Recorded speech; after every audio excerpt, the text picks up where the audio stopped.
The first check arrived on the 14th of March 3 years ago. $7,000. My grandfather's name in the top left corner, my name in the center. His handwriting still sharp and deliberate even at 81.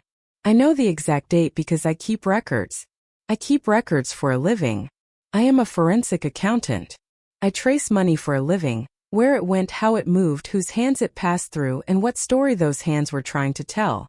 I have spent 14 years following dollar trails through bankruptcies, divorces, estates, and fraud cases. I have testified in federal court 3 times. I know what money looks like when it's hiding, and I know what it looks like when someone else has been spending yours. 37 checks. $259,000 in total. My name on every single one. My sister cashed them all. Welcome back to Family Revenge Stories New, the channel where quiet people keep the receipts and family learns that boundaries have a price. If stories about dignity, documents, and the things money reveals about the people who handle it are your thing, drop a comment and subscribe. You're going to want to be here for this one. My name is Claire. I am 39 years old. I have been a forensic accountant for 14 years, and before that, I was the kind of child who kept her birthday card money in a labeled envelope sorted by denomination. My family used to laugh at that. My mother would say it like it was a harmless quirk. Claire counts everything. She'd tell people at parties, rolling her eyes just slightly, the way you do when a child's trait is endearing in childhood and inconvenient in adulthood. My grandfather, Walter, did not laugh. He was 81 when this story begins, and he had been watching me for 39 years with the quiet attention of a man who understands that character reveals itself in small, consistent acts. He'd built his money in commercial real estate, not in a dramatic way, not as a story he told at dinner. He'd simply bought properties when others wouldn't, held them when others sold, and lived in the same house for 43 years while his net worth climbed past the kind of number that changes a family's atmosphere. He never talked about the money. That was the thing. He drove a 10-year-old sedan. He bought his shirts at the same department store where my grandmother used to take me back to school shopping. And he sent me birthday cards with $20 bills folded inside until I was well into my 30s, because that was the ritual, and Walter believed in rituals. He believed in me too. I understood this the way you understand things from people who don't say them out loud, through the pattern of what they asked you, what they saved, what they handed you across a kitchen table. When I passed my CPA exam, he called me and said, "I knew you would." Not congratulations. Not I'm proud of you. Just, I knew you would. That was Walter. My sister Dana is 3 years older than me. She is what my mother always called free-spirited, and what a professional would call financially and emotionally dysregulated. She has moved 7 times in 12 years. She has started 4 businesses, none of which survived the second year. She has 2 children from 2 different fathers, both of whom pay child support inconsistently and both of whom she describes as the worst person I've ever met, until she doesn't. She has borrowed money from every member of our family in amounts that feel too small to demand back and too large to forget. She has never once asked me for money directly. She has never needed to. My mother handles the transfers. Has for years. That was the arithmetic I didn't understand until it was too late. That in our family, I was the one who earned, and Dana was the one who received, and my mother was the bridge between those 2 states. And all of it had been running quietly, without my knowledge, for a very long time. I married David when I was 32. He was a landscape architect, patient, precise in his own way, the kind of man who could look at an empty lot and describe what it would look like in 20 years. We had 4 years together before the cancer. Pancreatic. Stage 4 at diagnosis. He was dead 11 months later. I am not going to describe those 11 months here. What I will tell you is that my grandfather was the one who called me every Tuesday at 7 in the evening, without fail, for all 11 of them. He never asked how David was doing in the way people do when they want an update. He asked how I was sleeping, whether I was eating, what I'd done that day. Small inventory questions because he understood that grief lives in the logistics, not the feelings, and that if the logistics were holding, the person was holding. After David died, Walter called me on a Thursday, not a Tuesday, which was unusual enough that I picked up on the first ring, and he said, "I'm going to take care of you for a while. Will you let me do that?" I said yes. The first check arrived in March. $7,000. I assumed it was a one-time gesture, the kind of thing you accept gracefully and write a real thank you note for. I sent a card. I called him. He said, "Don't thank me. Just keep going." The second check arrived in April. The third in May. By June, I understood that this was not a gesture. It was a plan. I called him and asked gently what he was doing. He said he had set up a structured giving arrangement. His estate attorney's words, he told me, and that it would continue for as long as he decided it should. He said he loved me and he changed the subject to a blue heron he'd seen that morning on his walking route, and that was the end of the conversation. I did not see the checks myself after the first two. This is the part that I have to explain carefully, because it requires understanding something about the year after David died and what I was capable of and what I was not. I was not capable of my mail. That is going to sound strange coming from a forensic accountant.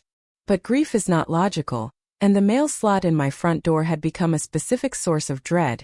Insurance forms, estate paperwork, final bills with David's name on them, and I had, without quite deciding to, begun letting it pile up. My mother had a key to my house. She had always had a key.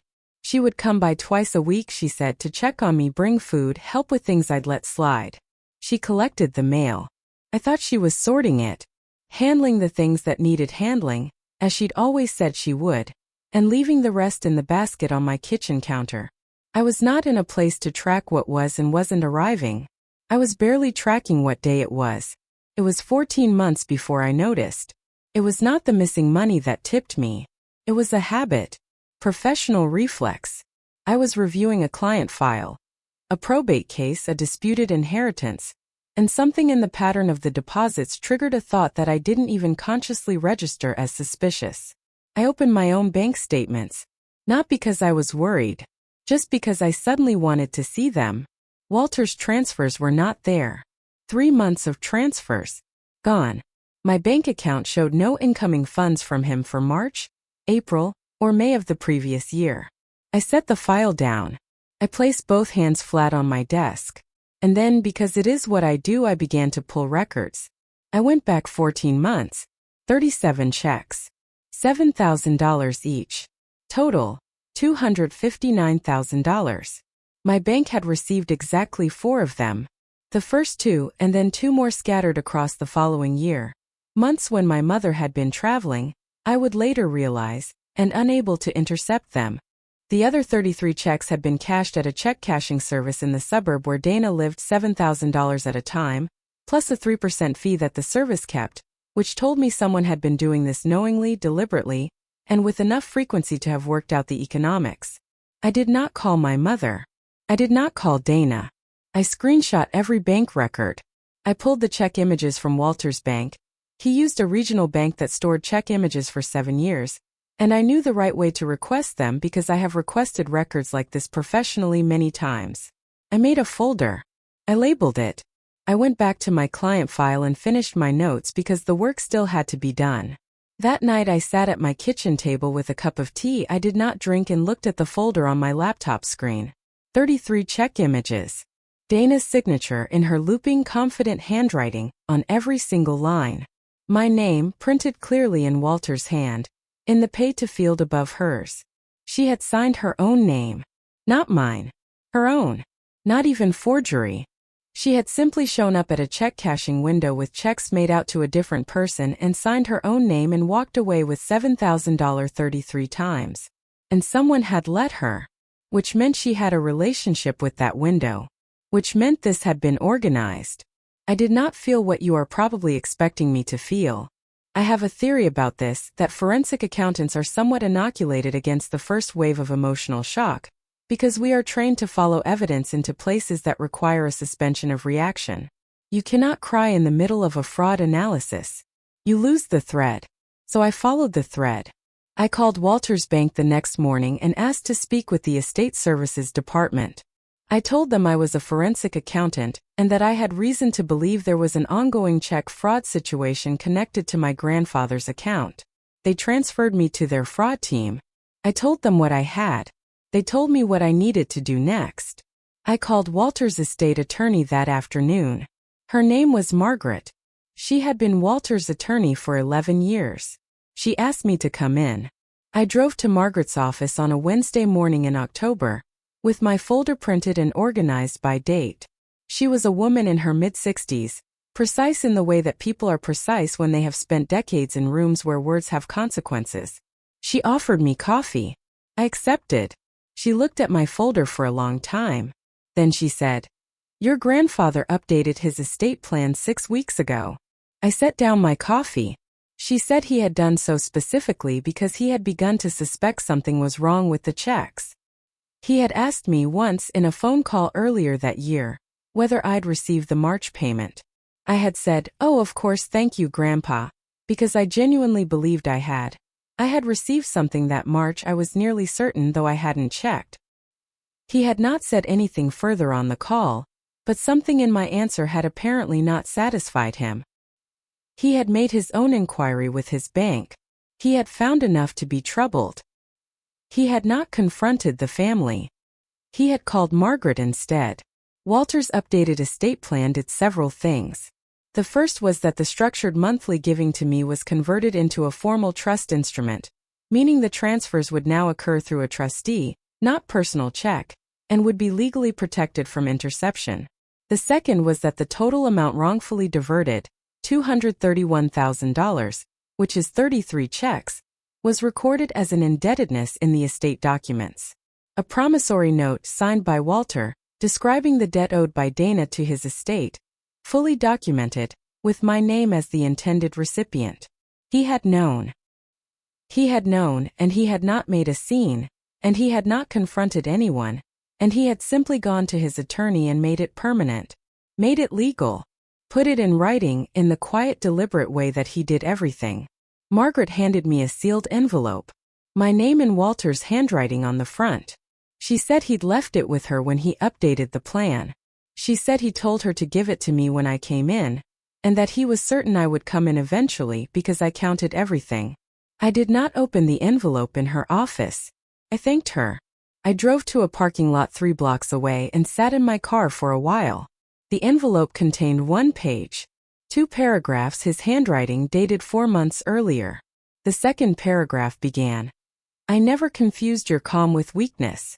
I always hoped the rest of them would figure out the difference." I read the page 3 times.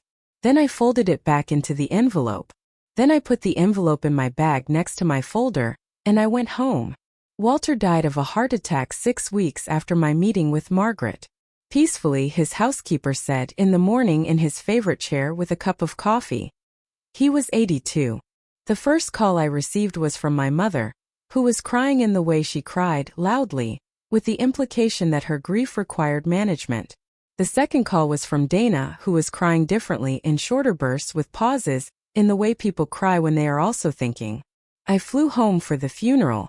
I sat in the front row with my mother and Dana. I did not cry at the service. I held my mother's hand. I accepted the condolences of people who loved him. The reading of the will was 10 days later, held at Margaret's office. My mother and Dana both attended with an energy I recognized.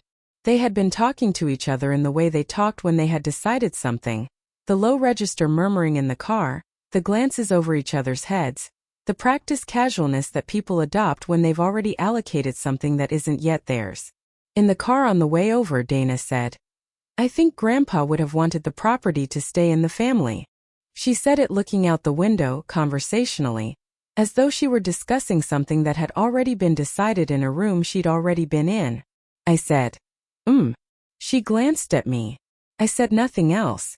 Margaret's office was formal and quiet. She walked through the estate instrument in its entirety. Walter had been thorough. The primary residence was to be sold, proceeds split between a land conservation trust he'd supported for 30 years and a scholarship fund he'd established at his alma mater in David's name. I had not known that, and my hands went still in my lap when Margaret said it. His investment portfolio was divided between various charitable designations, and a remainder trust with me as the sole beneficiary, distribution structured over 5 years. Dana received a specific bequest, $25,000, designated in the will as in full satisfaction of the sisterly relationship and in recognition of the existing promissory obligation to Claire, which shall be recovered first from estate assets before any distribution. My mother received a similar structured bequest. Then Margaret said, I am also required to advise Ms. Dana that the estate intends to enforce the promissory note of $231,000, which will be recovered from her specific bequest and, to the extent of any remainder, pursued through standard collection mechanisms. Dana's face did a thing that I have seen faces do in depositions, a very fast, very controlled series of adjustments that end in a mask. My mother said, What promissory note? If you've ever watched someone do years of math in their head in about 4 seconds the moment they realize the money isn't where they expected it to be, you already know what happened in that room next. Stay with me. Margaret's office had a round table, which I appreciated. Round tables make it harder for one person to claim the head position. My mother and Dana sat together on one arc of it. I sat at the other with my bag. My mother recovered first.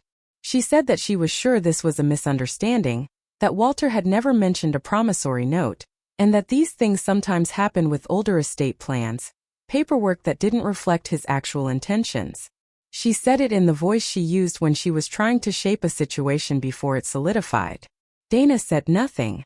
Margaret explained briefly that the document had been executed 6 weeks before Walter's death, that it had been drafted in consultation with Walter directly, that it was fully witnessed and notarized, and that it was clear in its terms. My mother looked at me. She said, Claire, you know your grandfather would never have wanted this kind of conflict. We're family. I opened my bag. I removed my folder. I placed it on the table. I said, I know what Grandpa wanted. He wrote it down. I put the check images on the table one at a time, in chronological order. 33 of them. Each one with Dana's signature in the endorsement line. Each one made out to me. My mother's expression moved through several rooms very quickly. Dana said, Those were loans. We had an arrangement. I said, With my grandfather? She said yes. I said, Do you have anything in writing? She said they had an understanding. I asked her what the understanding was. She said Grandpa knew she was in a difficult season and he'd indicated he wanted to help the whole family. Not just me. I said, He wrote me a letter. Would you like me to read you the part that's relevant? She said nothing. I took Walter's envelope from my bag. I unfolded the page. I read the second paragraph in its entirety, including the line at the end. I never confused your calm with weakness. I always hoped the rest of them would figure out the difference. My mother made a sound. Dana looked at the table. I folded the letter back into its envelope. I said, 33 checks. $231,000. Your signature on every one. My mother said that this could all be resolved privately, that there was no need for attorneys or legal proceedings, that this was the kind of thing families work through. I said, We are working through it. Margaret is here. My mother turned to Dana. There was a long look between them, the kind that has its own language built over decades. Then my mother said that perhaps Dana had made some poor choices and that she was sure Dana would make it right. Dana said that she didn't have $231,000. I said I was aware. She said, so what was I going to do, send her to jail? Her voice was higher than normal now, and her hands were flat on the table, which is what hands do right before they start moving in ways people regret. I said I was going to do what the estate document specified, which was recover the debt through standard legal mechanisms, and that Margaret had already filed the appropriate paperwork. Dana said that was vindictive. I said I was a forensic accountant. I said it is not vindictive to follow the paper trail. I said it is just what the paper says. My mother said quietly, not looking at me. She only did it because she needed help, Claire. You didn't need the money the way she did. I let that sentence sit in the room for a moment. Then I reached into my folder one more time and placed the last document on the table. It was a printout of Dana's Instagram account. Specifically, 14 months of posts. The trip to Cancun in April of that year. The new sectional sofa in June. The birthday party for her daughter at a rented venue with a catered dessert table in September. The weekend in Nashville in November. All dated. All time-stamped. I said. I needed the money the way a grieving widow needs the thing her grandfather sent her. Not the way someone needs a trip to Cancun. The room was very quiet. My mother looked at the Instagram printout for a long time. She did not say anything further. Dana's youngest daughter was at school during all of this. She is 8 years old. She doesn't know any of it. And there is something I want to say about her, something that sits differently from everything else in this story. She is not her mother, and the decisions that adults made in this family are not her inheritance unless I allow them to be. I am not allowing them to be. I will come back to this. One more thing happened in that room before I left. My mother near the end said something I wasn't expecting. She said, I thought I was helping her. I thought if she had a little more, the pressure would ease and she'd get herself together. She wasn't looking at Dana when she said it. She was looking at the table. She didn't ask me to forgive her. It wasn't forgiveness she was reaching for. It was something smaller, just the acknowledgement of her own arithmetic and what it had cost. I heard it.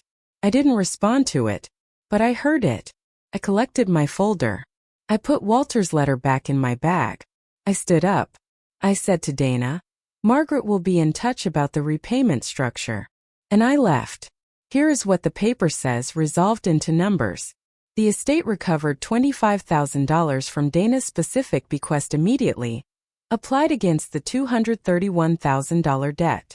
The remaining $206,000 was converted into a formal judgment, which is currently being collected in monthly increments through a wage garnishment on Dana's part-time employment and a lien on a vehicle she owns outright. It will take approximately 9 years at the current rate.